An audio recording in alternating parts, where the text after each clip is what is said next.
Hello dear students, welcome to the gateway classes. Myself Mustafa Saifi और आज हम start करेंगे हमारा हीट एंड मास ट्रांसफर का लेक्चर नंबर 2। लेक्चर 1 में यानी प्रीवियस लेक्चर में हमने डिस्कस किया था कि हीट ट्रांसफर क्या होता है और हीट ट्रांसफर किस किस मोड के थ्रू हो सकता है, नेमली कंडक्शन, कन्वेक्शन और रेडिएशन।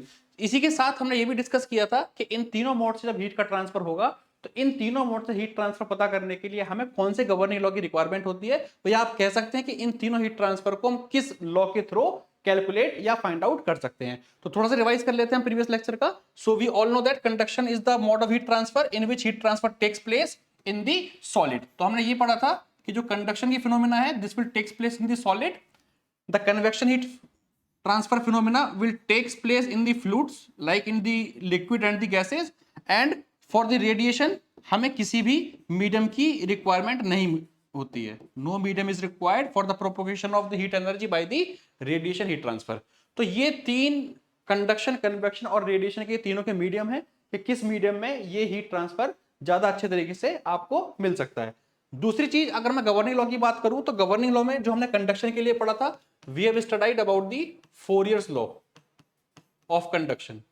ठीक, कन्वेक्शन कैसे निकालते हैं इसके लिए हमने डिस्कस किया था Newton's law of cooling, Newton's law of cooling. And how we will calculate the radiation, तो इसके लिए हमने यूज किया था एक Stefan Boltzmann law, Stefan Boltzmann law. तो ये तीन गवर्निंग लॉ हैं जिसकी हेल्प से हम तीनों मोड में यानी कंडक्शन में, कन्वेक्शन में और रेडिएशन से हीट ट्रांसफर की वैल्यू का पता लगा सकते हैं। अब क्या इक्वेशन आई थी, इक्वेशन के बारे में बात कर लेते हैं। So the equation from the Fourier law, ये आपकी इक्वेशन आई थी, Q conduction is equal to minus के A D T over D X, where D T is equal to change in temperature means T2 minus T1 और dx is equal to thickness of the slab या thickness of the wall x2 minus के x1। इसको हमने एक तरीके से और लिखा था जहां पर हमने लिखा था q is equal to K A del T over del X. फर्क कितना आएगा, यहां पर जो डेल टी की वैल्यू थी वो मैंने आपको बताई थी, दैट इज T1 माइनस के T2, और यहां पर dt की वैल्यू यहां पर कितनी बताई थी, that is the T2 minus के T1। तो हमने इस वाली इक्वेशन से माइनस कॉमन ले लिया था और माइनस माइनस जो प्लस बन गया था, तो पॉजिटिव फॉर्म में हीट ट्रांसफर की वैल्यू मिल गई थी हमें फोरियर लॉ से, that is equal to the K A delta T over delta X. Similarly जो हमने क्यू कन्वेक्शन के लिए फॉर्मूला ड्राइव किया था, that is equal to Q H A into delta T. This is the heat transfer by the convection by using the Newton's law of cooling. Similarly जो Stefan Boltzmann law था उसके accordingly जो हमारी heat transfer I थी, that is equal to the sigma A into absolute temperature की power 4. So these are the formulas which we have discussed in the previous lecture. This is for the convection, this is for the radiation and this is for the conduction. तो ये तीनों फॉर्मूले हमने previous lecture में बहुत अच्छी तरीके से डिस्कस किए थे कि तीनों लॉ को हम कैसे अप्लाई करेंगे कंडक्शन, कन्वेक्शन और रेडिएशन निकालने के लिए। आज हम इन्हीं फॉर्मूले पर बेस्ड कुछ क्वेश्चन करेंगे, कुछ न्यूमेरिकल्स करेंगे कि how we can apply this formula to calculate the heat transfer rate. तो चलिए बात करते हैं सबसे पहले हम लोग न्यूमेरिकल की। तो this question is based on the conduction heat transfer, कि हीट कंडक्शन अगर होगा कंडक्शन के थ्रू तो वो हम उसमें कैसे हीट को कैलकुलेट करेंगे। So this is the question, you can read easily. Calculate the rate of heat transfer rate per unit area, यानी आपको हीट ट्रांसफर रेट निकालना है per unit area. Okay, this is our requirement through a slab of 4 centimetre thickness. तो आपको x की जो वैल्यू given है, we all know that using Fourier law, using Fourier's law of conduction.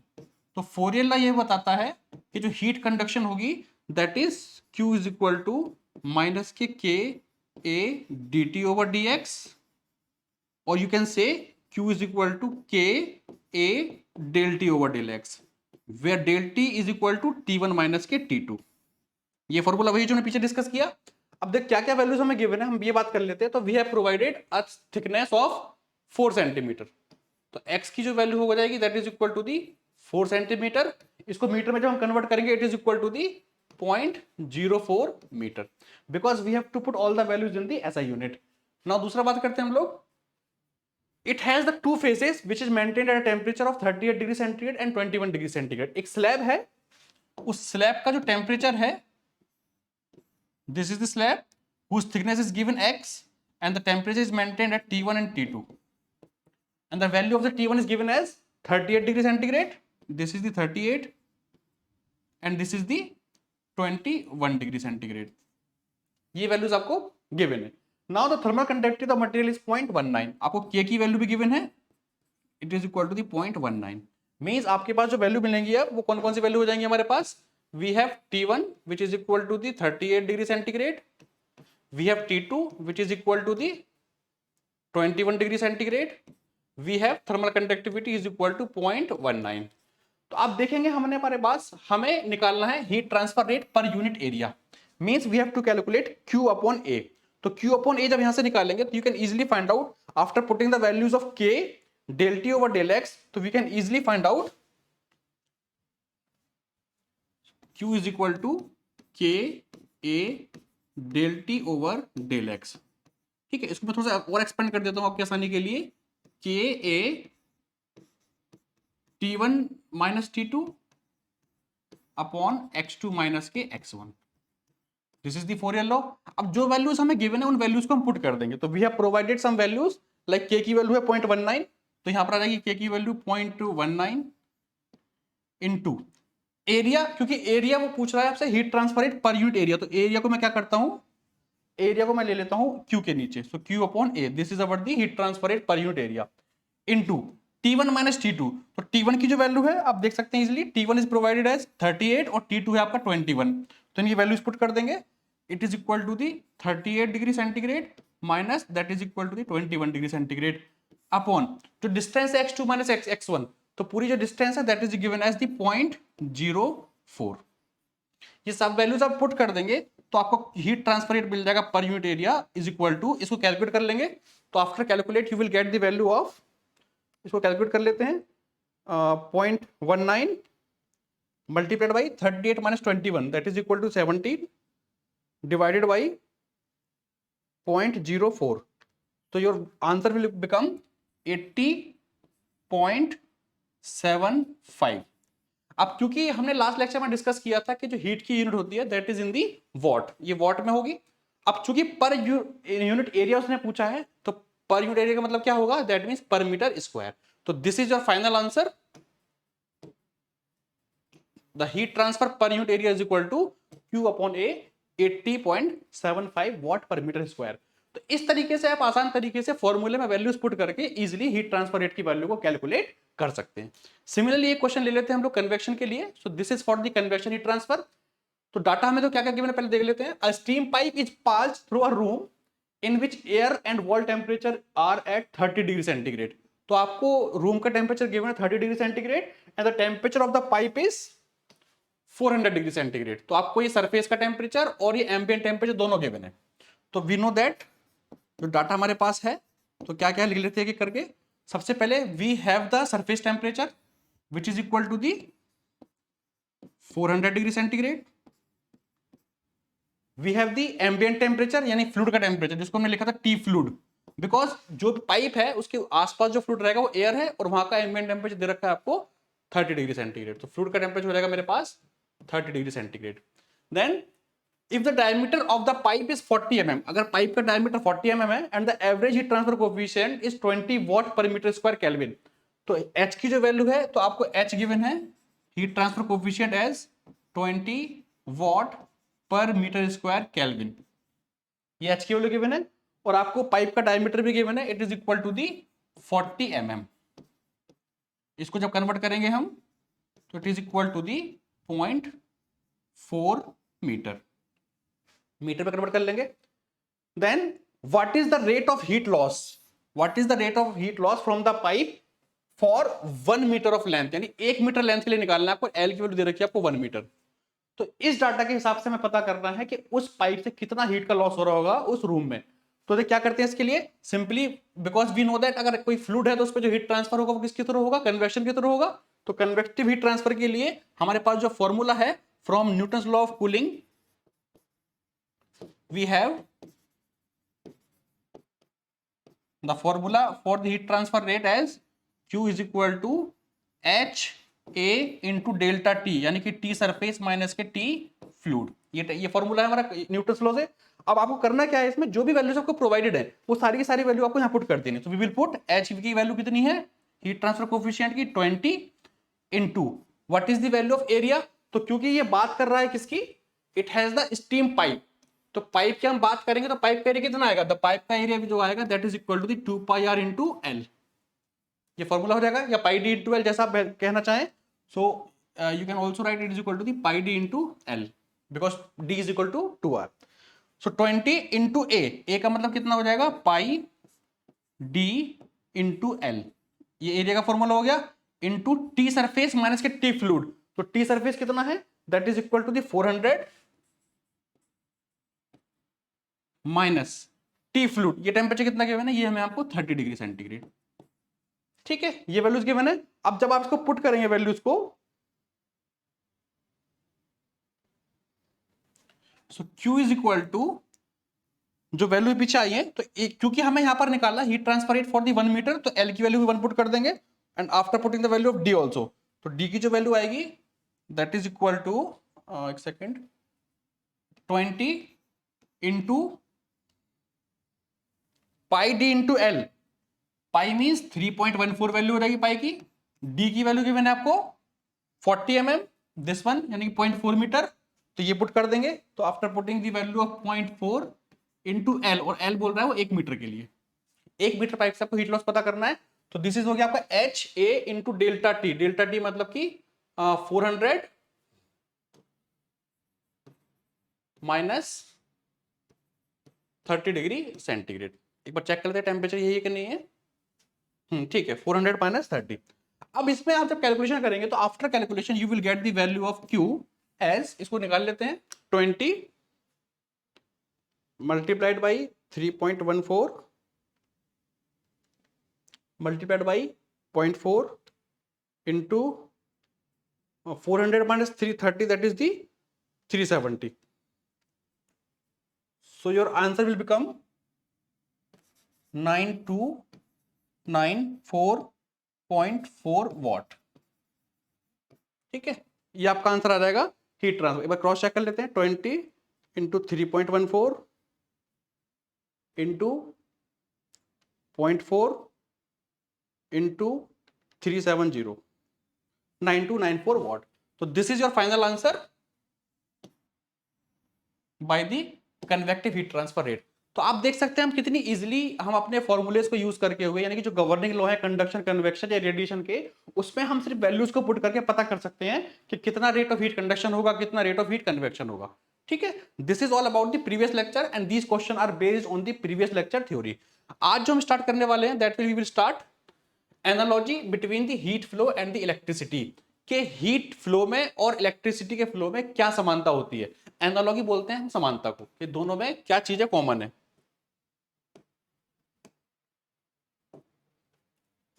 ठीक है, ठीक, इसका मतलब होगा कि दोनों में क्या समानता होगी हीट फ्लो में और इलेक्ट्रिसिटी में। तो चलिए बात करते हैं सबसे पहले हम इलेक्ट्रिसिटी की। तो we all know that current is equal to I is equal to del V upon R, where del V is the potential difference. ये वो पोटेंशियल डिफरेंस है जिसकी वजह से करंट फ्लो होगा, अपॉन जो आर होता है this is equal to the electrical resistance, या simply you can say it is the resistance. ये कैसा है, by the Ohm's law. We all know that I is equal to delta V upon R. तो ये potential difference है और electrical resistance है। Similarly अगर मैं हीट को देखूं तो हीट जो होती है, heat is equal to the delta T upon are.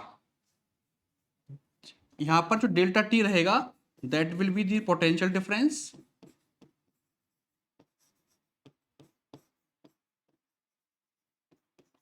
and R it will be the thermal resistance।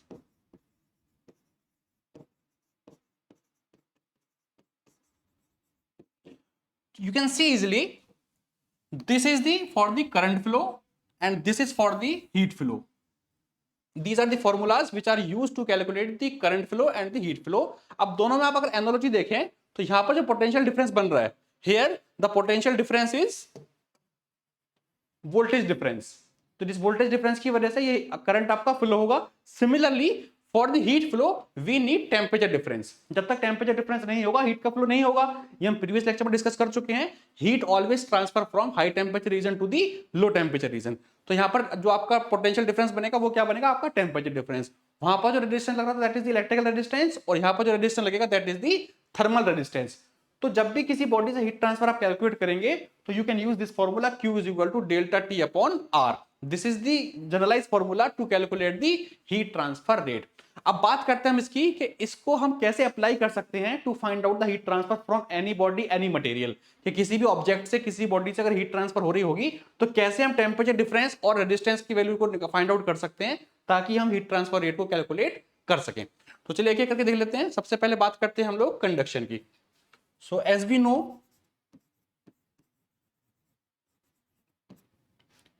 जो हीट कंडक्शन है by the Fourier law, Q is equal to K A del T over del X। This is the heat transfer rate by the Fourier law. तो Fourier law से conduction कितना होगा, वो हमारा इतना होगा। अब मान के चलिए ये जो बॉडी है, इसका डायग्राम मैं बना देता हूं छोटा सा। लेट अस सपोज ये वो स्लैब या वॉल है जिसके थ्रू आपकी हीट ट्रांसफर की इक्वेशन लिखी हुई है, जिसकी कंडक्टिविटी आपको गिवन है K, एरिया गिवन है इसका A, और टेम्परेचर गिवन है आपको ये T1, और ये टेम्परेचर गिवन है आपको T2। ऑब्वियसली T1 क्या होगा, T2 से बड़ा होगा, तभी हीट का ट्रांसफर हो रहा है आपका इधर से इधर की तरफ। ओके, सो दिस फॉर्मूला, अब इस फॉर्मूले से यानी फोरियर लॉ ऑफ कंडक्शन से हम कैसे निकालेंगे कि हम रेजिस्टेंस की वैल्यू, इसके लिए देख लेते हैं। तो फ्रॉम हेयर अगर मैं बात करूं Q is equal to K A delta T over delta X, यानी कि अगर मैं ऊपर को डेल्टा टी लिखा रहने दूं और जो के ए की जो वैल्यू है इसको नीचे लेके चला रहा हूं तो कितना आएगा, that is equal to the delta X upon K into A. ये वैल्यू मिल जाएगी हमें। तो you will get the value of heat transfer as Q is equal to delta T upon delta X upon K A. अब अगर मैं इसको compare करूं हमारी प्रीवियस वाली इक्वेशन से, जो ये एनालॉजी हमने देखी थी कि हीट ट्रांसफर रेट जो होता है that is equal to the delta T upon thermal resistance, यानी temperature difference upon thermal resistance.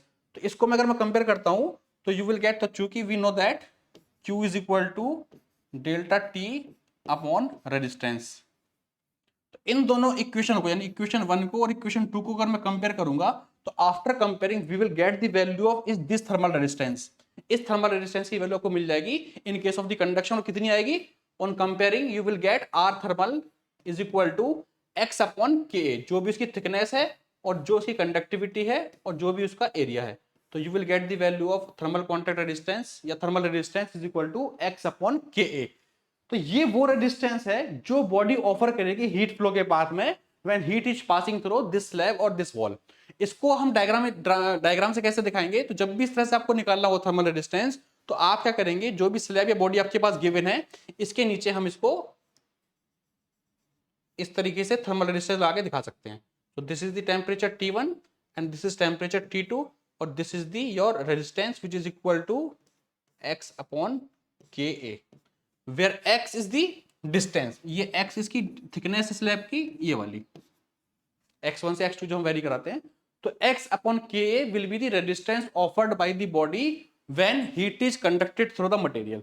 जब भी बॉडी से हीट का कंडक्शन हो रहा होगा तो रेजिस्टेंस कितना लगाएगी, that resistance offered by the body is equal to x upon Ka। तो आपको ये वाला फॉर्मूला याद रखना है, x upon Ka, this is the resistance offered by the body when heat is transferred through a material.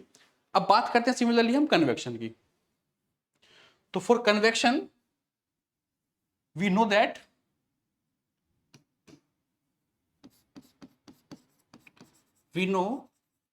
For convection heat transfer, जो heat transfer की value होती है वो होती है Q is equal to H A into delta T. This is as per the Newton's law of cooling. तो अभी हमने देखा था कि कैसे न्यूटन्स लॉ ऑफ कूलिंग से हम हीट ट्रांसफर कैलकुलेट करते हैं। तो न्यूटन्स लॉ ऑफ कूलिंग हमने यहां पर लिख दिया for the convective heat transfer rate.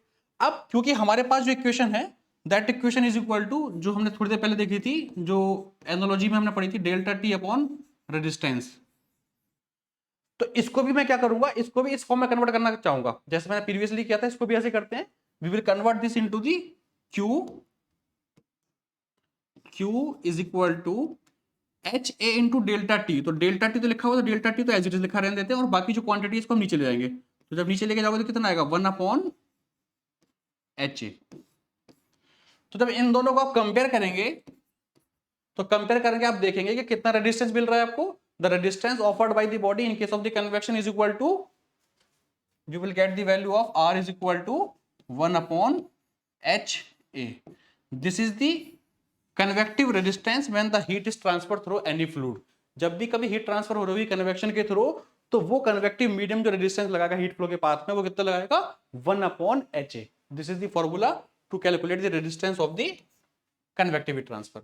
तो कंडक्शन का देख लिया हमने, कंडक्शन का क्या है हमारे पास, the conduction heat transfer is equal to,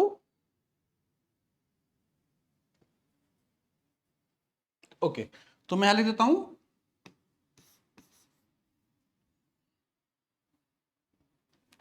resistance, thermal resistance is equal to x upon K A. This is for conduction and thermal resistance for the convective heat transfer 1 upon HA. This is for the convection. तो आपको ये दो फॉर्मूले बहुत याद रखने हैं ध्यान से, कि जब भी कहीं कंडक्शन हो रहा होगा तो हम कितना रेजिस्टेंस लगा सकते हैं वहां पर, x अपॉन के ए, और जहां पर भी कन्वेक्शन हो रहा होगा वहां पर क्या लगाएंगे हम लोग, 1 upon H A. So these are the value of the resistance offered by the material और offered by the body when heat is conducted और converted through the that medium. तो ये हो जाएगी हमारी value of What? It is the values of resistance offered by the body. ठीक है, इसको यहीं छोड़ते हैं। बाकी क्योंकि जो इसका टॉपिक है आपके सिलेबस में वो आगे स्पेसिफाइड है, तो हम वहीं डिस्कस करेंगे डिटेल में इसके बारे में। अब बात करते हैं, चलिए अगले हम the general heat conduction in the rectangular coordinates, कि अगर रेक्टेंगुलर कोऑर्डिनेट्स हैं तो कैसे हम वहां पर हीट ट्रांसफर की वैल्यू को कैलकुलेट करेंगे, या जनरल हीट कंडक्शन कैसे हम उसको ड्राइव करेंगे। तो we will drive the general heat conduction equation firstly in the rectangular coordinate. हम सबसे पहले बात करेंगे रेक्टेंगुलर कोऑर्डिनेट में। So we will drive the equation in the rectangular coordinate. इसके लिए मैं क्या करता हूं, देखो सबसे पहले मैं एक एलिमेंटल एरिया ले लेता हूं। We will take the elemental area like this.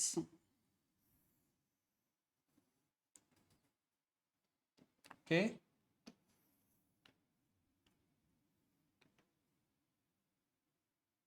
Okay.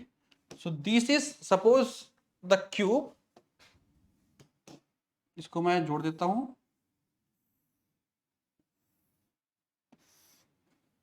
ठीक है, ये कोई एलिमेंटल एरिया है जिसकी एक्स डायरेक्शन में, let us suppose this is the X direction, this is the Y direction and this is the Z direction. तो X Y Z में इस एलिमेंट का जो एरिया है या जो डायमेंशंस हैं, वो एक्स में इसकी लेंथ है dx, वाई में है इसकी dy, और जेड में मान लेते हैं इसकी हम dz। So these are the dimensions of this cube. Now अब मैं अगर हीट की बात करूं तो लेट अस सपोज हीट आपकी जब इस बॉडी के पास जाएगी तो heat is transferred in this direction, तो this is the heat conducted in the X direction, तो qx। जब इस बॉडी के पास हीट पहुंचेगी तो ही क्या होगा, इस बॉडी के अंदर कंडक्शन होगा, कंडक्शन हीट ट्रांसफर होगा because it is solid material, और जैसे ही कंडक्शन के बाद हीट बाहर निकलेगी तो ये बाहर निकलेगी आपकी, लेट अस सपोज इस डिस्टेंस dx के बाद qx प्लस dx। हीट कितनी पहुंची इसके पास, qx, और कंडक्शन होने के बाद कितनी बाहर निकली, that is equal to the qx plus dx। Similarly y में बात करेंगे तो y में जो हीट जाएगी, let us suppose the heat is going in the y direction is equal to qy, और कंडक्शन के बाद जो बाहर निकली that is equal to the qy plus dy। Similarly in the z direction, अगर मैं z डायरेक्शन में बात करूं तो z डायरेक्शन में अगर हीट जा रही है मेरी qz, और कंडक्शन के बाद जो बाहर निकलेगी that is equal to the qz plus dz। So these are the value of heat which is conducted through the material. इस मटेरियल के थ्रू ये हीट आपकी कंडक्शन हुई है एक्स डायरेक्शन में, वाई डायरेक्शन में और जेड डायरेक्शन में।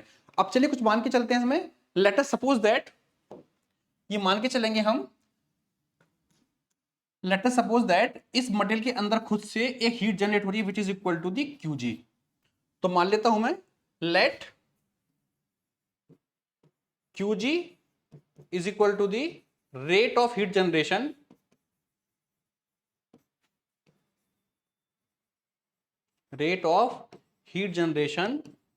Into the element.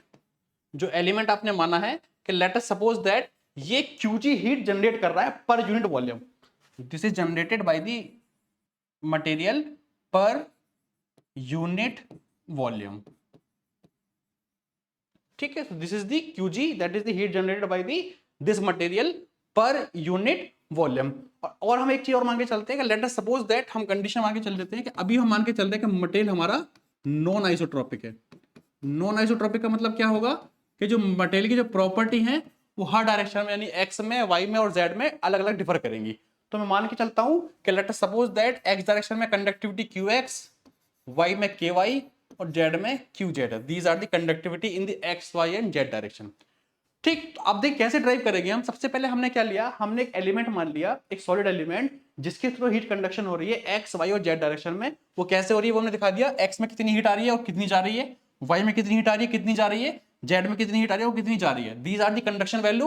और हमने ये भी मान लिया कि इस बॉडी में हो सकता है इसके सेल्फ टेम्परेचर की वजह से इसके अंदर कुछ ना कुछ हीट जनरेट हो रही हो क्यूजी। तो this QG is equal to the the rate of heat generation into the element per unit volume. ये मान लिया हमने। और साथ ही साथ हम ये भी मान लिया कि जो मटेरियल हमारा वो कैसा है, that is the non isotropic, यानी कि जो हमारा कंडक्टिविटी या किसी प्रॉपर्टी की जो वैल्यू रहेंगी वो हर डायरेक्शन में डिफरेंट डिफरेंट रहेंगी। अब इस वाली इस कंडीशन के लिए मुझे लिखना है यहाँ पर एनर्जी बैलेंस इक्वेशन। हमें एनर्जी को बैलेंस करना है। तो कैसे बैलेंस करेंगे, देखो जितनी भी हीट इसके पास आई है और जितनी भी इससे निकल गई है, तो दोनों का जो डिफरेंस रहेगा that is the net amount of heat conduction. अगर मुझे ये पता करना हो कि इस बॉडी से कितना कंडक्शन हुआ है, तो जितनी हीट इसके पास गई है और जितनी इससे हीट बाहर निकल गई है, the difference between these two will be equal to the rate of heat conduction in the X direction. Similarly Y में निकाल लेंगे, सिमिलरली जेड में निकाल लेंगे। तो चलिए बात करते हैं इसकी एनर्जी बैलेंस इक्वेशन की। तो we can write the energy balance equation as the energy balance equation for this rectangular system is given as rate of heat conduction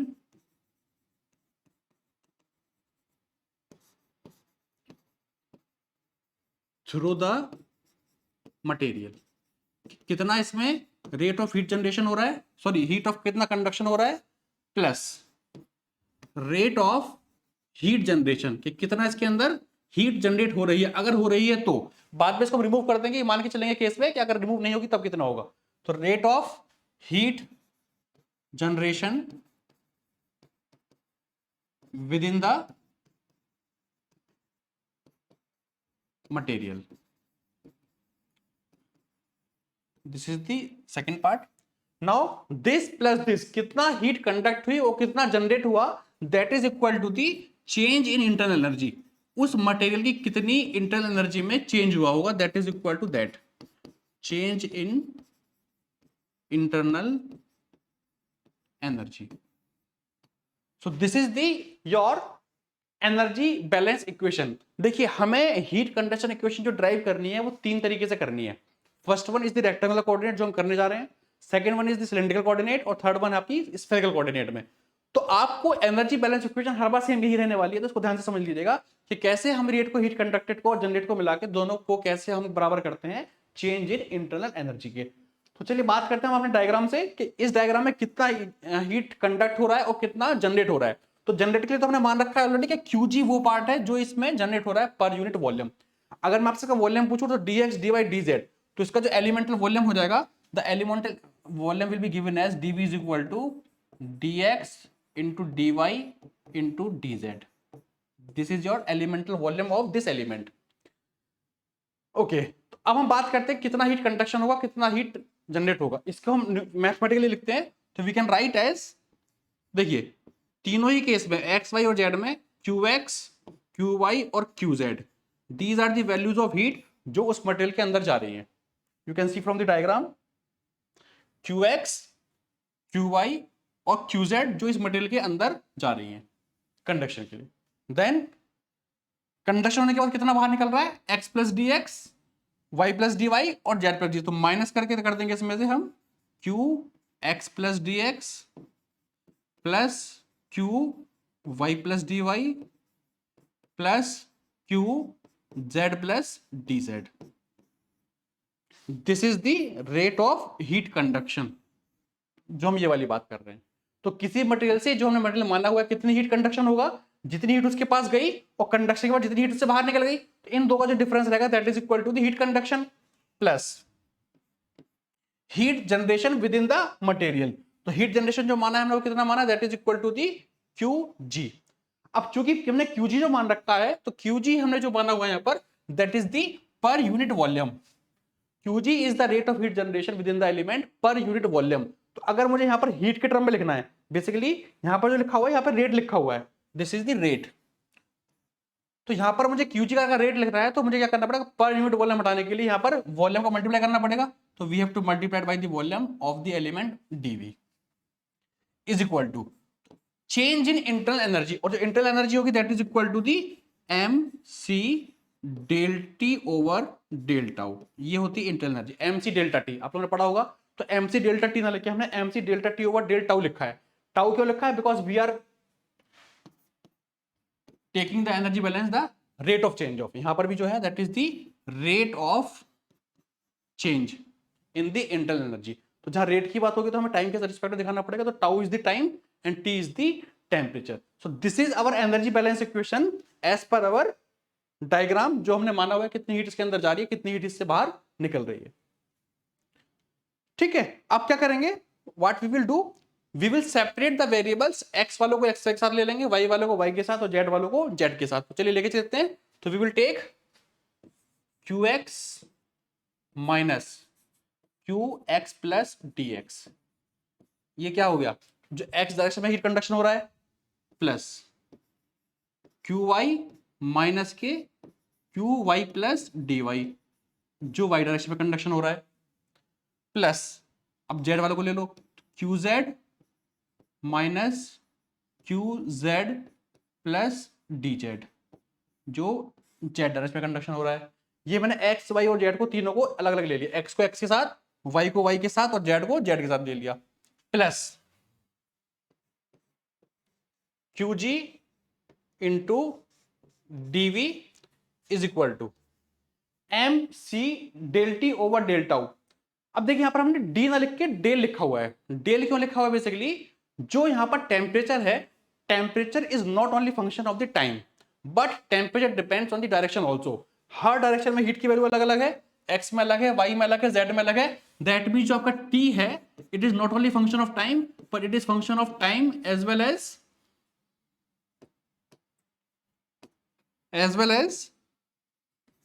time. x पे भी डिपेंड कर रहा है, y पे भी डिपेंड कर रहा है और z पे भी डिपेंड कर रहा है। So that's why we have taken del but not d।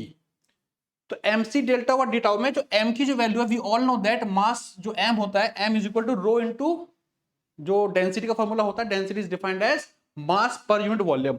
तो मास पर यूनिट वॉल्यूम अगर लिखा होगा, मैं लिख देता हूं साइड में यहां पे, we all know that density is equal to mass upon volume. तो यहां पे अगर मैं मास अपॉन वॉल्यूम से इसकी वैल्यू लिखूं m की मास की, तो that is rho into volume. तो रो इनटू वॉल्यूम मटेरियल का dv into del T over del tau.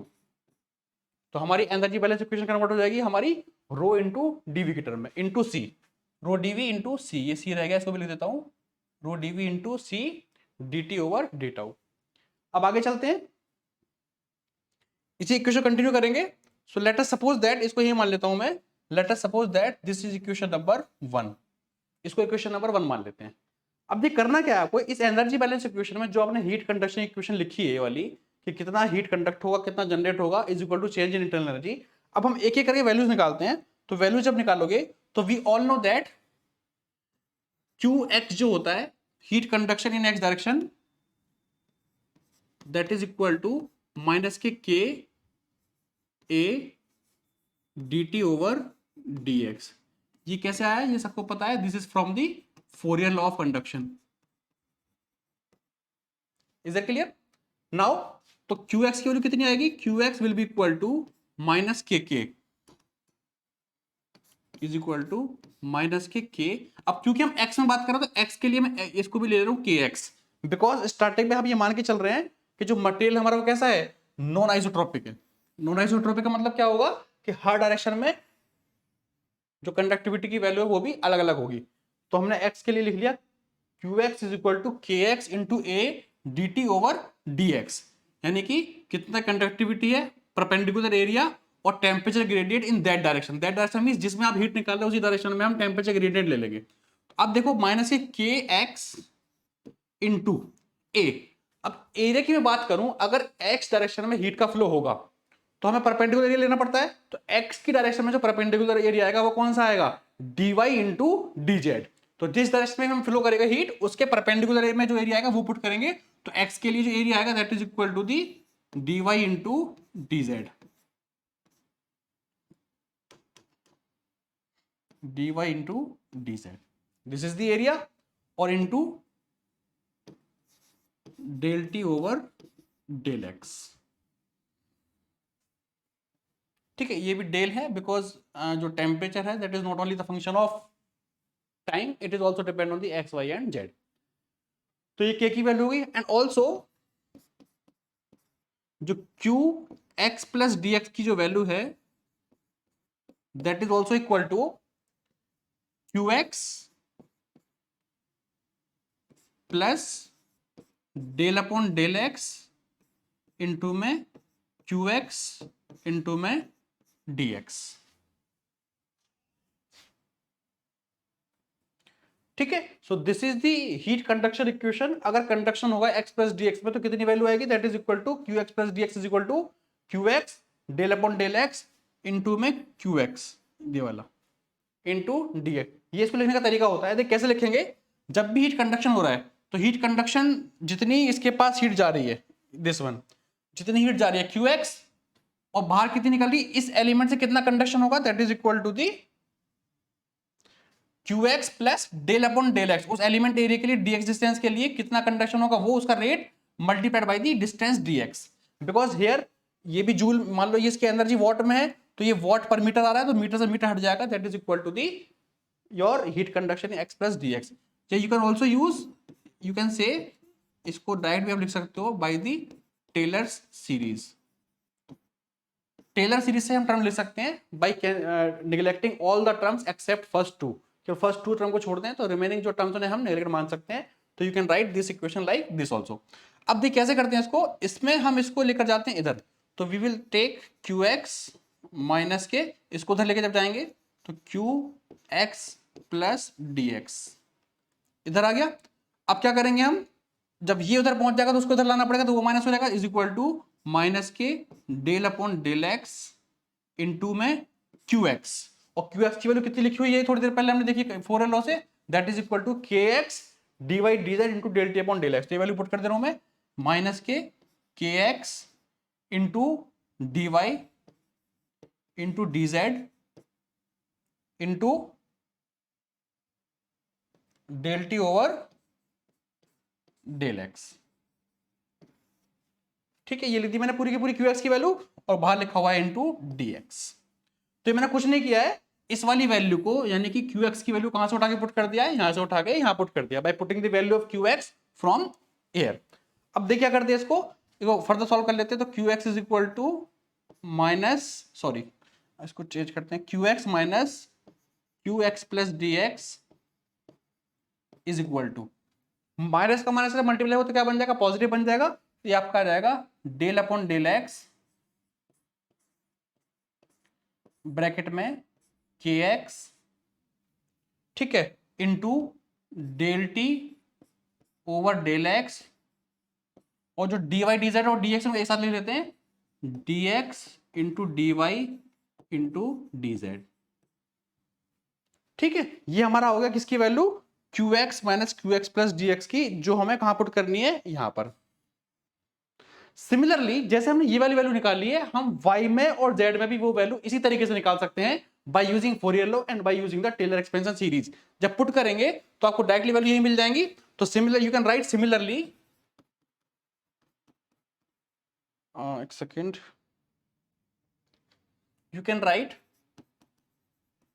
Similarly Q Y minus के Q Y plus D Y is equal to कितना आएगा, देखिए जितना ये लिखा हुआ है as it is del upon del x, तो वाई के लिए कितना रहेगा डेल अपॉन डेल वाई, ठीक है।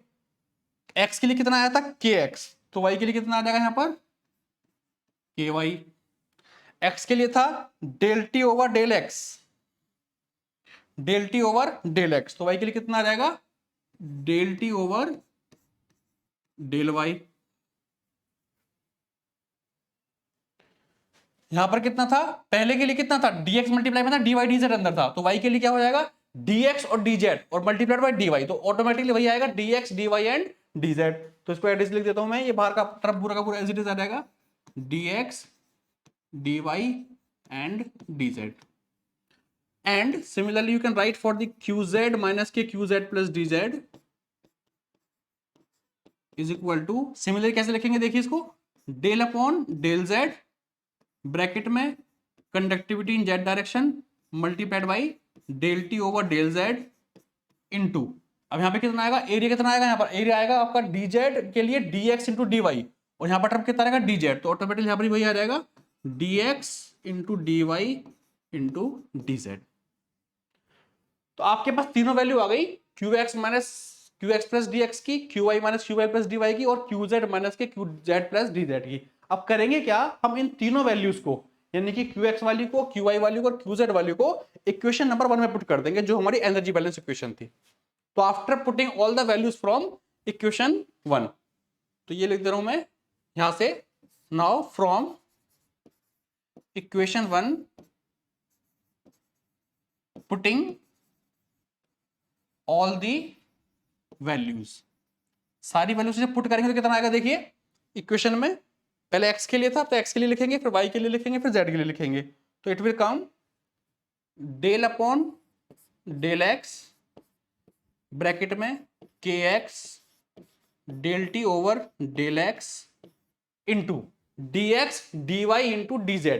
तो देखो हम पहले ही डिस्कस कर चुके हैं कि जो dx into dy into dz ये क्या है, this is the elemental volume of that element, उस एलिमेंट का वॉल्यूम। तो यहां पे क्या लिख दूंगा, इनटू में इसकी जगह पे पुट करता हूं डायरेक्टली, ये आ जाएगा dv प्लस सिमिलरली y के लिए पुट करेंगे del upon del y bracket close start K Y del T over del y into dv plus z के लिए लिखेंगे del upon del z bracket में K Z into del T over del Z into में DV plus, ये किसकी value हो गई Q X वाली, क्यू वाई वाली के लिए और क्यू जेड के लिए, यानी कि इस वाली इक्वेशन में जो एनर्जी बैलेंस जहां पर वैल्यू पुट कर रहे हैं हमने ये वाली वैल्यू पुट कर दी, ये वाली वैल्यू पुट कर दी और ये वाली वैल्यू पुट कर दी। अब जो रिमेनिंग बचा वो पुट कर देंगे क्यू जी की वैल्यू और ये वाली वैल्यू, तो इसको पुट कर देते हैं as it is plus Q ji into DV is equal to, जो वैल्यू आई थी वो कितनी आई थी rho C into DV del T over del tau, this is the internal energy. अब अगर मैं इस पूरी इक्वेशन को डीवी से डिवाइड कर दूं, जो सब में कॉमन आ रहा है, देखिए यहां भी आ रहा है, सब में आ रहा है, सब में कॉमन निकाल सकते हैं हम लोग, तो we can divide the equation by using the equation DV.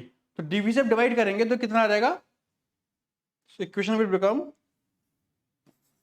Del upon del x into में k x del T over del x, ठीक है, प्लस सिमिलरली कितना बचेगा del upon del y bracket में के Y del T upon del y, similarly plus del del upon del z bracket close start k Z into del T over del z bracket close, ठीक है। ये लिख गए हमने, DV common निकाले सब में से, plus Q ji,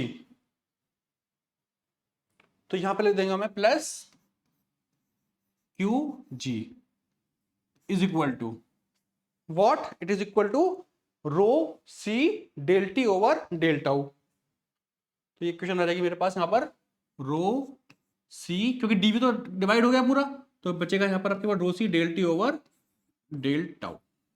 This equation is called as general heat conduction equation, three dimensional for the non-isotropic material.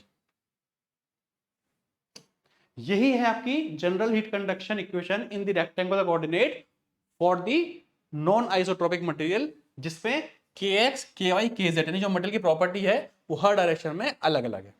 अब चलिए बात करते हैं इसमें कुछ केसेस की. ठीक है, तो we will take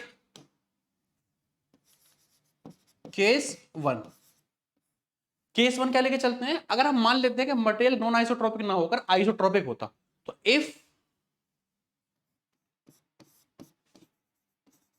material is isotropic and homogeneous, तो उस केस में क्या होगा, देन जो kx, ky, kz ये सब बराबर हो जाएंगे. अगर मटेरियल आइसोट्रोपिक होमोजीनियस है and homogeneous, then in that case the conductivity in all direction will be remain same.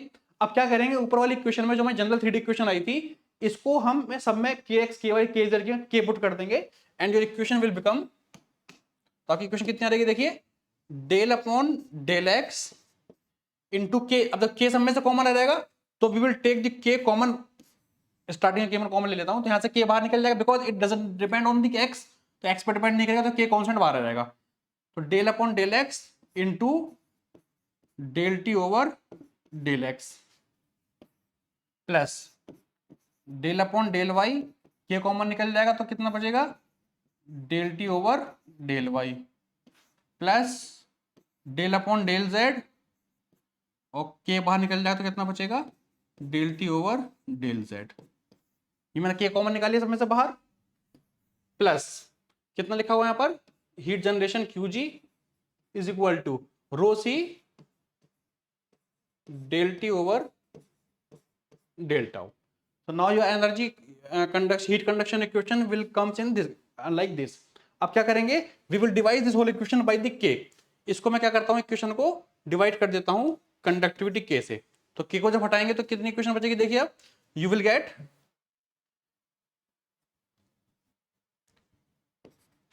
ठीक है, तो इसका मल्टीप्लाई कर देते हैं तो कितना आएगा देखिए, del square T upon del X square plus del square T upon del Y square plus del square T upon del square Z, del Z square plus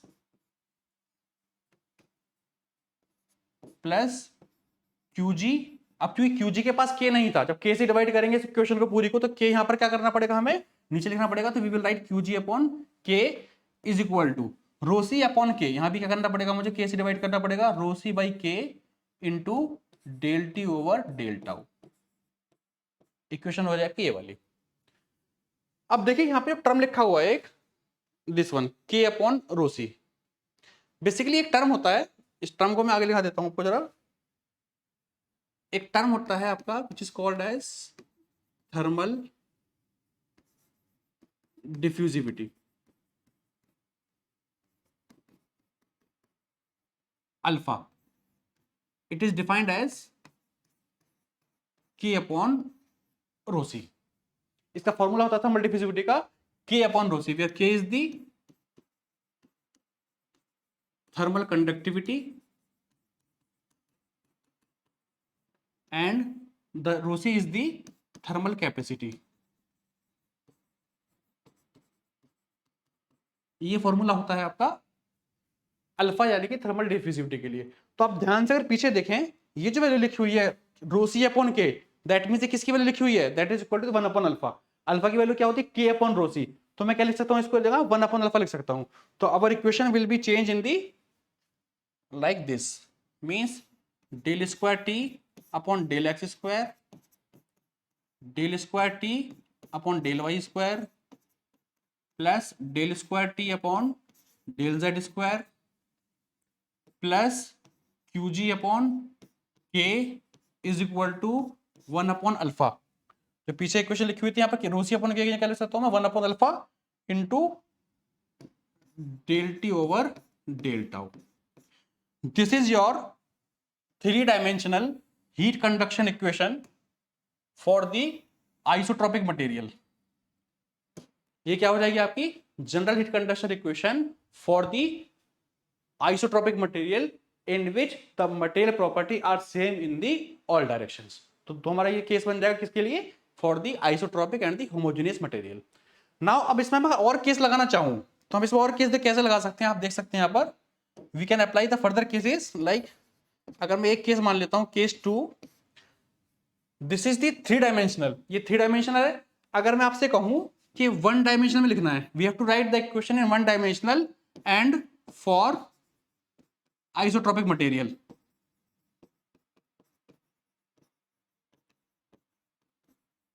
तो 1 डायमेंशनल का मतलब क्या हो जाएगा कि जो आपके ये y और z में टर्म है ये क्या हो जाएंगे, ये आपके हो जाएंगे 0। ठीक है, तो इसको 0 कर देंगे तो क्या हो जाएगा, देखो इक्वेशन हमारी, our equation will reduce in the del square T upon del X square plus Y Z में कुछ भी नहीं रहेगा, क्यू जी अपॉन के is equal to 1 upon alpha del T over del tau. एक इक्वेशन आपकी ये हो सकती है किसके लिए, 1 डायमेंशनल अनस्टडी स्टेट। अब एक केस और ले सकते हैं हम लोग स्टडी स्टेट के लिए। स्टडी स्टेट का मतलब क्या होता है कि टेम्परेचर जो है वो टाइम के साथ वेरी नहीं करेगा, that means that will remain constant. तो क्या करेंगे हम, इसको 0 कर सकते हैं। ठीक है, इसको भी करके देख लेते हैं एक बार। एक केस ले लेते हैं next, for steady state condition. Steady state condition का मतलब क्या होगा कि जो del T over del tau है that is equal to the 0। ठीक, जब इसको 0 कर देंगे तो देखिए इक्वेशन ये वाली हमारी इक्वेशन, इसी इक्वेशन में देखते हैं। इस वाली इक्वेशन में अगर मैं देखूं तो हमारी इक्वेशन कितनी हो जाएगी, ये वाली del square T upon del X square, del square T upon del Y square, del square T upon del Z square plus Q जी अपॉन के is equal to 0। This is your 3 dimensional general heat conduction equation for the study state condition. तो अगर paper में लिखा था steady state के लिए 3 dimensional, तो आप स्टडी स्टेट निकाल सकते हैं सिंपल, कैसे, by using del T upon del tau is equal to 0 करना है।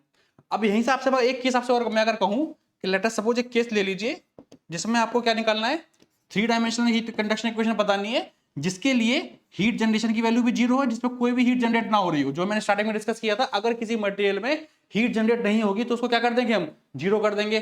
और साथ ही साथ क्या लेना है, स्टडी स्टेट के लिए लेना है कि स्टडी स्टेट हो और मटेरियल कैसा हो, वो आइसोट्रोपिक और होमोजेनियस हो। तो ऐसे किसके लिए क्या करना पड़ेगा मुझे इस वाली इक्वेशन में, we have to put, because this is the 3 dimensional equation, तो क्यूजी को भी क्या कर देंगे इसमें हम, इसको भी 0 पुट कर देंगे।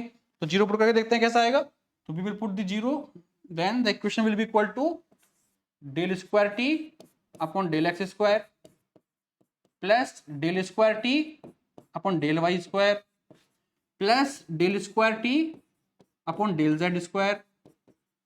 क्यूजी 0 हो जाएगा और स्टडी स्टेट है तो ये भी 0 रहेगा। तो this is your 3 dimensional heat conduction equation for the study state isotropic material in which the heat generation is equal to 0। तो ये कंडीशन निकल जाएगी। तो बेसिकली कहने का मतलब मेरा ये है कि जो हमने पीछे इक्वेशन ड्राइव की थी उस इक्वेशन में आप डिफरेंट कंडीशन लगा के, स्टडी स्टेट की कंडीशन, 1 डायमेंशनल की कंडीशन, हीट जनरेशन 0 की कंडीशन, या और भी जो भी कंडीशन में डिस्कस की है, आप कुछ भी अप्लाई करके उस पर आप इक्वेशन को ड्राइव कर सकते हैं। तो एग्जाम में आपसे जो भी पूछे कि 3 डायमेंशनल कंडीशन में आपको किस कंडीशन में हीट कंडक्शन इक्वेशन ड्राइव करनी है, तो उस कंडीशन के हिसाब से आपको वो कंडीशन उस पर अप्लाई कर देनी है। कौन सी वाली इक्वेशन पे, जो हमारी ये वाली इक्वेशन जो हमने ड्राइव की थी for the non isotropic material, इसी में सब कुछ अप्लाई करना है। ठीक है, एक फर्दर एक और देख लेते हैं हम लोग। इसी इक्वेशन में अगर आपसे मैं कहूं कि हीट जनरेशन भी 0 हो, स्टडी स्टेट भी हो, आइसोट्रोपिक भी हो और 3 डायमेंशन ना हो के 1 डायमेंशनल निकालनी है, तो 1 डायमेंशनल के लिए क्या करना पड़ेगा मुझे, y और z कंपाउंड 0 कर दूंगा। तो यू विल गेट, केस है 1 डायमेंशनल निकालनी है, हीट जनरेशन की वैल्यू भी 0 है मटेरियल आइसोट्रोपिक भी है, ठीक है। तो इसके लिए इक्वेशन कितनी आ जाएगी, del square T upon del X square is equal to 0। अब क्योंकि यहां पर अब टी क्या बचा, here T is only function of X, अब टी किसी और पर डिपेंड नहीं कर रहा, ना वाई पर, ना जेड पर, ना टाइम पर। तो इस केस में हम क्या कर सकते हैं, we can write D del square T upon del X square is equal to D square T, यानी कि डेफिनेट डेरिवेटिव की फॉर्म में D X square is equal to 0। Equation आपकी ये वाली आ जाएगी। तो आपको इस तरीके से जो भी कंडीशन गिवन होगी उसके हिसाब से आपको यहां पर कंडीशन लगानी है और इक्वेशन को ड्राइव करके आपको यहां पर दिखा देना है, ठीक है। तो these all are the general heat conduction equation in the rectangular coordinate. आपको सिर्फ याद ये रखना है कि आपसे एग्जाम में वो किस कंडीशन के लिए हीट कंडक्शन इक्वेशन ड्राइव करा रहा है। अगर कोई कंडीशन नहीं दे रखी है तो सिंपली आपसे ये वाली पूछेगा जिसमें आपको हीट कंडक्शन इक्वेशन निकालनी है for the non isotropic. Isotropic के लिए पूछेगा तो आपको सिर्फ के कॉमन निकाल के डिवाइड कर देंगे और ये वाली इक्वेशन आपकी आ जाएगी, ठीक। तो you can drive easily the general heat conduction in the rectangular coordinate जिस तरीके से हमने रेक्टेंगुलर कोऑर्डिनेट में निकाली है, because this is the very big derivations. आप सिलेंड्रिकल बॉडी के लिए और स्फेरिकल बॉडी के लिए भी बहुत इजीली निकाल सकते हो। सेम कंडीशन करना है आपको, जनरल एनर्जी बैलेंस इक्वेशन लिखनी है, एनर्जी बैलेंस इक्वेशन में वैल्यूज को पुट करना है and you will get the final answer. देखते एक बार देख लेते हैं इसको। So our next topic is general heat conduction equation in the cylindrical coordinate. तो इसके लिए मैं क्या करता हूं, एक सिलेंडर ले लेता हूं, we will take a cylinder.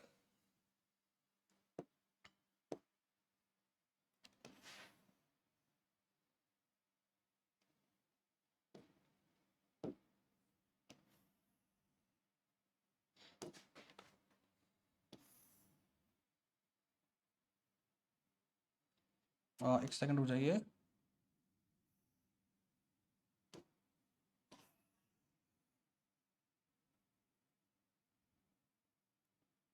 चलिए ऐसे बढ़ा लेते हैं हाथ से इसको। एक सिलेंडर मान लेते हैं हम लोग, लाइक ये एक सिलेंड्रिकल बॉडी है जिसकी रेडियस है आर और यहां तक की रेडियस है इसकी आर प्लस डी आर, ठीक है। ये सॉलिड एरिया है जिससे हमारा हीट कंडक्शन हो रहा है सिलेंडर पे।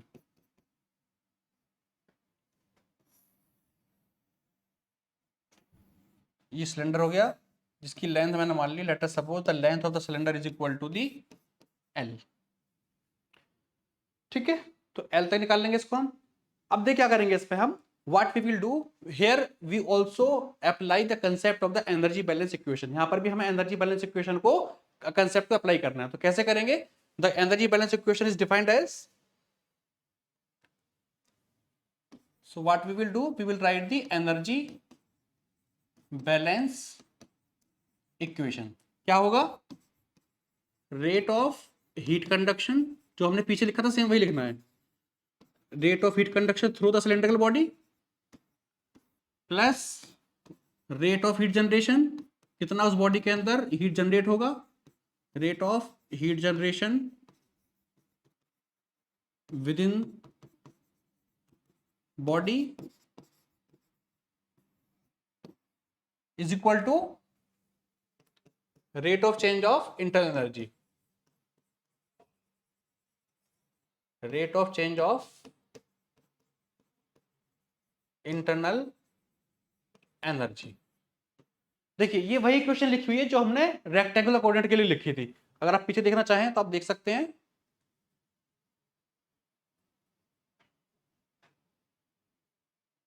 This one we have write this heat general energy balance equation.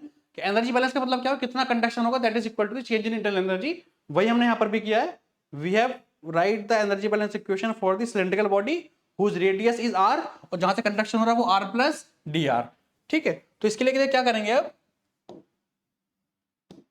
Late us suppose ये हीट जो जा रही है आर तक जा रही है क्यू आर, और इसके बाद जो कंडक्ट हो रही है यहां पर हो रही है क्यू, या इसको एक काम करता हूं इधर की तरफ दिखा देता हूं, this is the Q R और इसके बाद जो बाहर निकल रही है that is the Q R plus D R, क्योंकि रेक्टेंगुलर कोऑर्डिनेट में एक्स वाई और जेड में हीट कंडक्शन हो रही थी, क्योंकि सिलेंड्रिकल बॉडी है तो रेडियल डायरेक्शन में हीट का बाहर, ये सिलेंड्रिकल बॉडी है तो रेडियल डायरेक्शन में हीट कंडक्शन जाएगा बाहर की तरफ। तो इसके लिए एनर्जी बैलेंस लिखी हुई है हमारी ये वाली, कि रेट ऑफ हीट कंडक्शन जितना होगा, जितना की हीट जनरेशन होगा, that should be equal to the change in internal energy of the material. अब इसमें भी हम ये मान के चलेंगे कि let us suppose that QG will be the, QG is the rate of heat generation within the element per unit volume. ठीक है, तो अब इसमें देखिए लिखते हैं हम, अब मैं यहां पे वैल्यू पुट करता हूं सारी की सारी।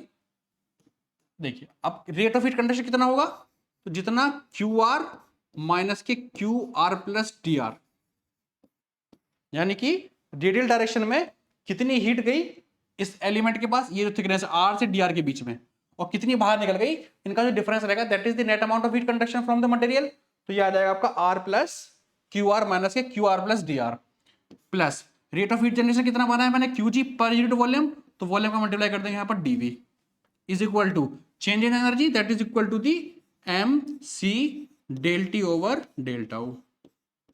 ये आपकी आ गई एनर्जी बैलेंस इक्वेशन।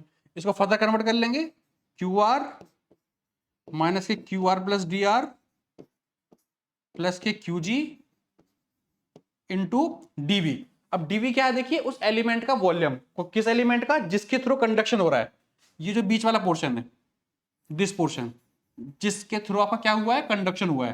तो इसका वॉल्यूम मुझे पता करना हो तो कितना आएगा, अगर रेडियस आर है, बाहर की radius R plus D R है, और सिलेंडर की लेंथ कितनी है एल, तो जो वॉल्यूम आ जाएगा that is equal to the 2 pi R into D R, ये तो उसका हो गया एरिया, और मल्टीप्लाई कर देंगे इसमें किसका, उसकी लेंथ का, तो this will give you the value volume. तो 2 pi R D R into L is equal to M, M को सिमिलरली वहीं तोड़ देंगे रो इंटू वॉल्यूम में, तो रो इंटू वॉल्यूम एलिमेंट का, और वॉल्यूम कितना आया है that is equal to the 2 pi R into D R into L, ये वॉल्यूम हो गया, इंटू सी del T over del tau. ठीक है, let is this is equation number 1, ये हमारी एनर्जी बैलेंस इक्वेशन होगी। और यहां पर भी हम सेम वही काम करेंगे, फोरियर लॉ का यूज करते हुए और टेलर एक्सपेंशन सीरीज का यूज करते हुए यहां पर वैल्यूज को पुट कर देंगे और उसे सॉल्व कर लेंगे, जो भी इक्वेशन आएगी दैट इज हमारा वो क्या हो जाएगी, final general heat conduction equation. तो चलिए देख लेते कैसे आएगी। Now what we will do, we have to find out the value of QR. So QR is equal to nothing but minus के K A del T over del R के, अब चूंकि वहां पर X में Y में और Z में हम dx dy dz यूज कर रहे थे, तो यहां पर जो हीट का ट्रांसफर होगा वो रेडियल डायरेक्शन में होगा, तो we will take the direction as dr, ये वाली। ठीक है, तो ये आ जाएगा dr। Now and we also know that Q R plus D R की जो वैल्यू रहेगी that is equal to the Q R plus del upon del are into में Q R multiplied by the D R. ठीक है, ये Taylor expansion series से आ गया, ये है हमारा फोरियर लॉ से बाय दी फोरियर्स लॉ, और ये है हमारी by the Taylor expansion series by neglecting all the terms except first two को छोड़ के बाकी टर्म्स को हमने नेगलेक्ट मान लिया। अब देखिए यहां से हम वही काम करेंगे, इसको उधर की तरफ लेके जाएंगे, उधर की तरफ लेके आएंगे, यानी कि क्यू आर, बिकॉज हमें जो वैल्यू चाहिए वो वैल्यू चाहिए ये वाली Q R plus D R, ये वाली। We have to find the value of this one is equal to, ये कितना बचेगा that is equal to minus के डेल माइनस के डेल अपॉन डेल आर, एक second, del upon del are into Q are और into में D R, ये value मिलेगी मुझे किसकी, हीट कंडक्शन की, इस वाली टेलर एक्सपेंशन सीरीज से। अब क्या करेंगे मैं इसमें मैं डेल अपॉन माइनस के डेल अपॉन डेल आर और क्यू आर की जो वैल्यू वो पुट कर दूंगा, जो वैल्यू कितनी है that is equal to the K A D T over D are, तो एरिया पुट करूंगा इसमें minus K K into area of cylinder, area of cylinder कितना आएगा 2 पाई आर इंटू एल। ठीक है, 2 pi R into L into del T over del are. ठीक है, ये मैंने किसकी वैल्यू पुट कर दी, क्यू आर की, ब्रैकेट क्लोज, बाहर कितना लिखा हुआ है that is equal to the D r.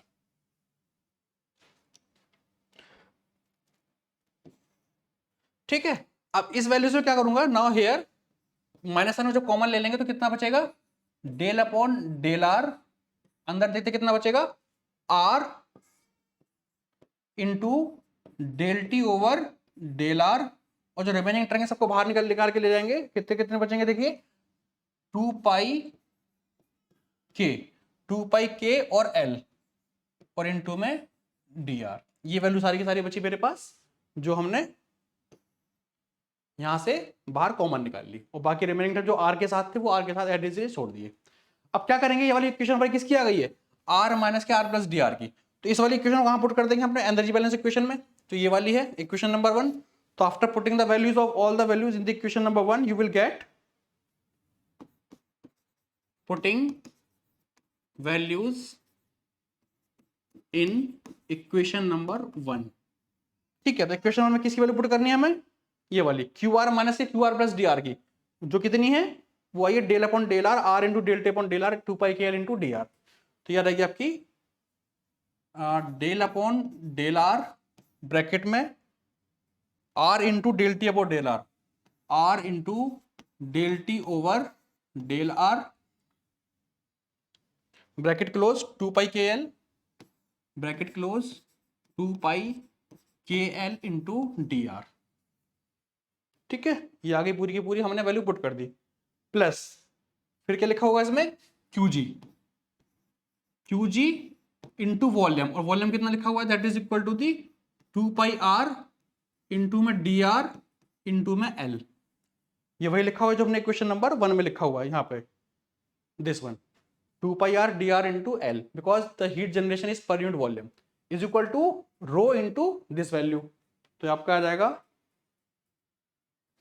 Is equal to rho C del area volume, volume कितना है आपका 2 पाई आर इंटू में डी आर इंटू में एल, और कितना बचेगा यहाँ पर del T over del tau. यहाँ पर भी डेल हम क्यों यूज कर रहे हैं, because temper is not only function of the time but it is also depend on the radius. अब क्या करेंगे, इस वाली इक्वेशन में जो भी टर्म्स कॉमन आ रहे हैं उन टर्म्स को हम कॉमन करके बाहर निकाल देंगे। तो इस इक्वेशन में डिवाइड कर दे रहा हूं, देखिए किससे, 2 पाई के एल, ये डी आर लिखा हुआ है, 2 पाई के एल इंटू डी आर, इन सारी वैल्यू से जो ये लिखी है कॉमन कॉमन, इससे मैं इसको इक्वेशन में डिवाइड कर दे रहा हूं। तो डिवाइड करने के बाद कितना बचेगा मेरे पास, जब इसको डिवाइड करेंगे तो डेल अपॉन डेल आर, अंदर ब्रैकेट में are into del T over del are, 2 pi के एल इंटू डी आर, तो 2 पाई के एल इंटू डी आर, और इसमें एक और टर्म ले लेते हैं हम लोग क्योंकि आर भी आ रहा है, तो आर और ले लेते हैं, इससे भी डिवाइड करेंगे। तो जो जो टर्म्स हैं वो हटा देंगे, जो रिमेनिंग टर्म्स उससे डिवाइड कर देंगे। तो 2 पाई के एल डी आर, 2 पाई के एल डी आर, और आर बच रहा है तो यहाँ पर क्या आ जाएगा 1 अपॉन आर से इसको डिवाइड कर देंगे इक्वेशन को, प्लस क्यूजी, क्यूजी के लिए देखिए कितना है 2 pi R D R into l, तो 2 pi d are into l, कितना बचेगा यहां पर इसके पास के, तो के को यहां लिख देंगे, is equal to rho C into 2 pi R D R into l, तो 2 pi d are into l, कितना बचेगा यहां पर 2 pi d are into l, तो बच रहा है आपके पास 2 pi R D R into l, तो 2 पाई हट जाएगा, आर हट जाएगा, डी आर हट जाएगा और एल हट जाएगा, कितना बचेगा केवल आपके पास के बचेगा, तो के से इसको डिवाइड कर देंगे into del T over del tau. Is that clear, हमने वैल्यूज को पुट डिवाइड कर दिया इसको। अब जब इसको डिवाइड कर देंगे तो दिस इज योर के अपॉन रो सी। थोड़ी देर पहले हमने एक डेफिनेशन पढ़ी थी थर्मल डिफ्यूजिविटी की, which is equal to the K upon rho सी। इस के की वैल्यू यहां पुट कर देंगे अल्फा की वैल्यू को, तो इक्वेशन कितनी बचेगी आपके पास 1 upon are del upon del are, bracket में are into del T over del r, plus Q ji upon के is equal to 1 by alpha del T over del tau. ये इक्वेशन आ रहेगी आपकी ये वाली, 1 upon r d upon d r, are into del T over del r plus Q g by k is equal to 1 upon alpha del T over del tau. So this is your general heat conduction equation with heat generation and with non unsteady state for the cylindrical coordinate. अब इसमें हम क्या कर सकते हैं, जैसे हमने rectangular के लिए कंडीशन लगाई थी, इसमें भी आप डिफरेंट कंडीशन लगा सकते हो. लाइक अगर Q जनरेशन यानी हीट जनरेशन जीरो होगा तो इस टर्म को जीरो कर देंगे. ठीक है. अगर स्टडी स्टेट में होगा तो डेल टी अपॉन डेल्टा को जीरो कर देंगे. ठीक है. So you can use different cases as per your exam question. जैसा क्वेश्चन पूछेगा उसके हिसाब से हम इसको चेंज कर देंगे. जैसे फॉर एग्जांपल मैं लेके चलता हूं एक केस, मैं केस ले लेता हूं. केस ये मान लेता हूं कि सिस्टम जो है वो स्टडी स्टेट में है, तो स्टडी स्टेट कंडीशन लगा दूंगा. स्टडी स्टेट कंडीशन क्या हो जाएगी, यानी del T over del tau is equal to zero कर देंगे. एक चीज तो ये हो गई. ठीक है. हीट जनरेशन को जीरो कर देंगे, यानी मान के चलेंगे कोई भी मटेरियल में हीट जनरेशन नहीं हो रहा है तो क्यूजी को जीरो कर देंगे. ठीक है. तो अब देखते हैं क्या इक्वेशन बचेगी. 1 अपॉन आर, ये हो गया 1 upon are del upon del R, 1 upon are del upon del are, bracket में कितना लिखा हुआ देखिए, R into del T upon del are, are into del T upon del are, bracket closed. ठीक. Plus अब क्योंकि क्यूजी तो हमने जीरो माना हुआ इस केस के लिए, तो क्यूजी जीरो हो जाएगा और ये टर्म भी क्या हो जाएगा, जीरो हो जाएगा. तो you can write directly is equal to zero. और you can say del upon del are, are into d t by d r is equal to zero. This is your general heat conduction equation for the cylindrical coordinate when the system is in steady state and the heat generation is equal to zero. तो ये हो जाएगा आपका cylindrical coordinate में. Same criteria जो हमने cylindrical के लिए लगाया ये वाला case, the same thing you can apply for the spherical also. अगर मैं स्फेरिकल कोऑर्डिनेट के लिए निकालूंगा तो स्फेरिकल कोऑर्डिनेट में क्या करना है, आपको स्फीयर मानना है. वही एक you will take a sphere, एक स्फीयर मानिएगा जिसकी रेडियस भाई आर और आर प्लस डी आर रहेगी. इसके लिए एनर्जी बैलेंस इक्वेशन लिखेंगे.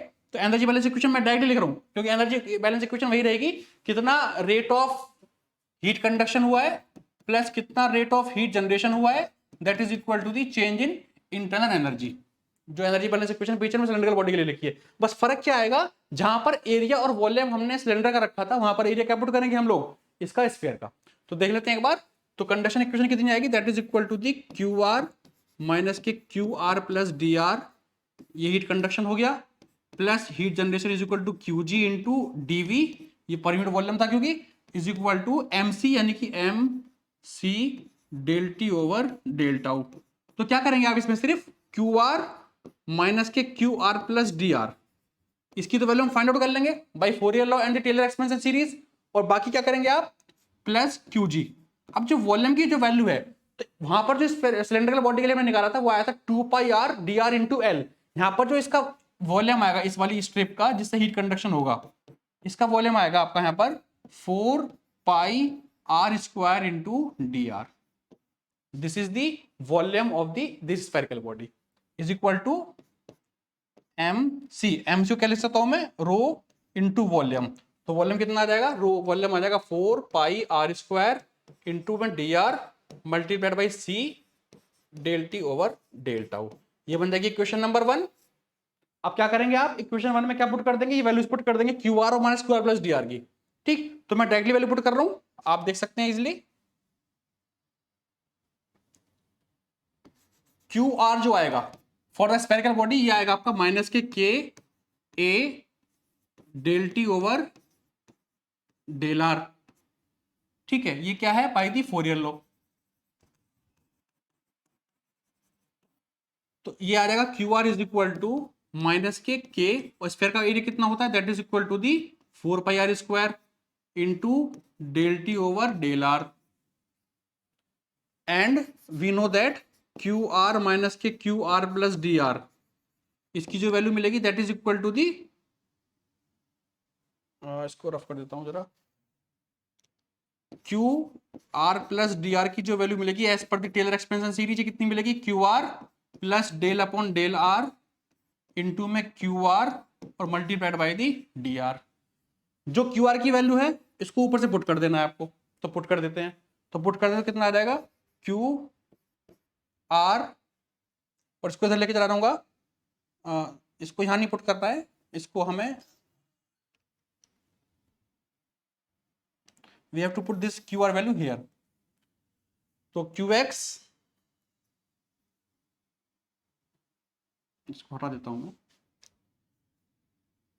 क्यू आर माइनस के Q R plus D R, जो हमें वैल्यू चाहिए मैंने यहाँ निकाल ली, इज इक्वल टू कितना आ जाएगा, माइनस के del upon del are into में क्यू आर और इंटू में डी आर। तो वैल्यू कितनी आ जाएगी इसकी, that will be equal to minus के del upon del are into में क्यू आर, और क्यू आर की वैल्यू कितनी है, वो ये वाली है जो फोरियर लॉ से निकाली हमने, that is equal to the k into 4πr² into del T over del are. ये वैल्यू पुट कर दी मैंने एज इट इज। ठीक है, अब क्या करेंगे, और बाहर लिखा हुआ डी आर, तो इसको एज इट इज रख देते हैं। इस वैल्यू को पुट कर देते हैं अपनी इक्वेशन नंबर 1 में, जो हमारी एनर्जी बैलेंस इक्वेशन थी ये वाली। तो इसे पुट कर देते हैं, देखिए वैल्यू कितनी आएगी, यू विल गेट, इसको जब सॉल्व करेंगे, ये माइनस के साथ है, माइनस के, ठीक है, ये माइनस माइनस क्या बन जाएगा, पॉजिटिव बन जाएगा। तो your value will be become, कितनी आ जाएगी, that is equal to the del upon del R, और अंदर बचेगा आपका r² del T over del R, और बाकी जो टर्म्स है वो बाहर निकाल लेते हैं, k इंटू 4π, के इंटू 4π इंटू डी आर, इसको लिख देते हैं बाहर एज इट इज, और इस वैल्यू को पुट कर देते हैं अपने एनर्जी बैलेंस इक्वेशन में, जैसा हम अभी तक करते आए हैं। तो we will put the values in equation number 1। तो फ्रॉम इक्वेशन 1 कितनी वैल्यू मिलेगी, देखिए मैं, ये वैल्यू कितनी मिल रही है, del upon del R, del upon del are bracket में r² into del T upon del R, del T upon del are, ये वैल्यू मिल गई। और कितनी बची वैल्यू लिखी हुई है, के 4π के इंटू डी आर, तो बाहर बचा हुआ है 4π के इंटू में डी आर, ये कॉन्स्टेंट है, मैंने बाहर निकाल लिया। प्लस क्या लिखते हैं फिर इसमें, हीट जनरेशन इक्वेशन, कितनी हीट जनरेट हो रही है, तो इसमें ही हमने मान के चलेंगे कि q g is the heat generation per unit volume. उसकी वैल्यू कितनी आ जाएगी यहाँ पर, क्यू जी into 4πr² into D R, ये इक्वेशन 1 से मैंने पुट कर दिया, is equal to rho into volume, यानी कि 4πr² into D R into सी del T over del tau. अब क्या करते हैं, इसमें भी जितने भी ये कॉन्स्टेंट टर्म आ रहे हैं बीच बाहर की तरफ, इन सबको हम कॉमन निकाल के सबको डिवाइड कर देंगे।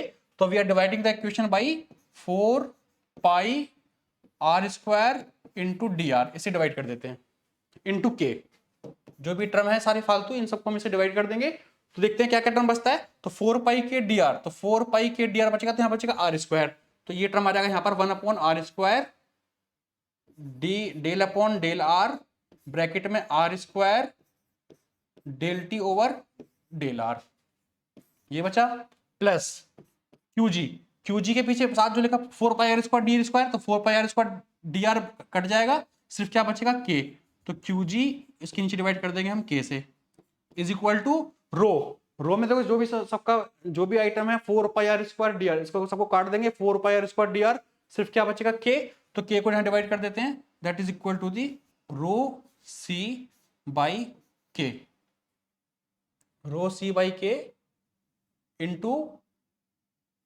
Del T over del tau. ठीक है, तो ये आ जाएगा आपका इक्वेशन। अब ये हमारी क्या हो जाएगी, because here we also know that thermal diffusivity alpha is equal to कितना होता है, के अपॉन रो सी, तो इसको हम क्या कर सकते हैं, रो सी अपॉन के को लिख सकते हैं 1/अल्फा, तो इक्वेशन बचेगी आपकी 1/r² del upon del r² del T upon del r plus क्यूजी upon के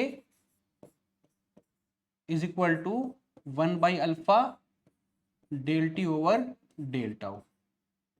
this is your general heat conduction equation in the spherical coordinate. ये इक्वेशन आ रही है हमारी स्फेरिकल कोऑर्डिनेट में।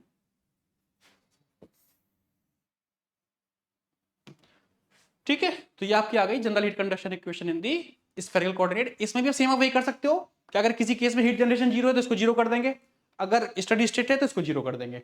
ठीक है, तो चलिए इसमें भी एक केस कर लेते हैं फाइनली लास्ट में। This is the last one.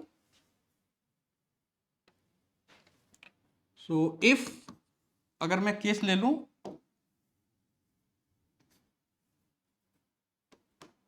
If heat generation is equal to 0 and system is in the steady state। steady state का मतलब जो del T upon del tau है that is also equal to constant यानी zero. तो अब इसको जब zero कर देंगे तो इक्वेशन क्या बचेगी मेरे पास, देखो ये वाली बच रही है 1/r², 1/r² ब्रैकेट में r² del T by del R, r² del T by del R, और क्या बचेगा आपका प्लस QG। तो QG तो जीरो हो जाएगा, हमने QG जीरो माना हुआ है, इज इक्वल टू सब कुछ जीरो हो जाएगा स्टडी स्टेट में। तो this is your general heat conduction equation for the spherical coordinate when the system or material doesn't generate any heat and the system is in the study state. तो this is all about the general heat conduction equation in the rectangular coordinate, in the cylindrical coordinate and in the spherical coordinate. आपको एक समझना है ध्यान से, और एक समझने के बाद आपको दोनों जो रिमेनिंग है यानी सिलेंड्रिकल कोऑर्डिनेट में और स्फेरिकल कोऑर्डिनेट में वो आपकी बहुत इजीली हो जाएंगे। चलिए थैंक यू सो मच, यहीं तक आज यहीं तक रहने देते हैं। इसके बाद का लेक्चर डिस्कस करेंगे हम लोग अपने नेक्स्ट लेक्चर में। तो नेक्स्ट लेक्चर जो रहेगा हमारा नेक्स्ट टॉपिक पर रहेगा, तब तक के लिए आप इसको रिवाइज करते रहिए। Thank you very much.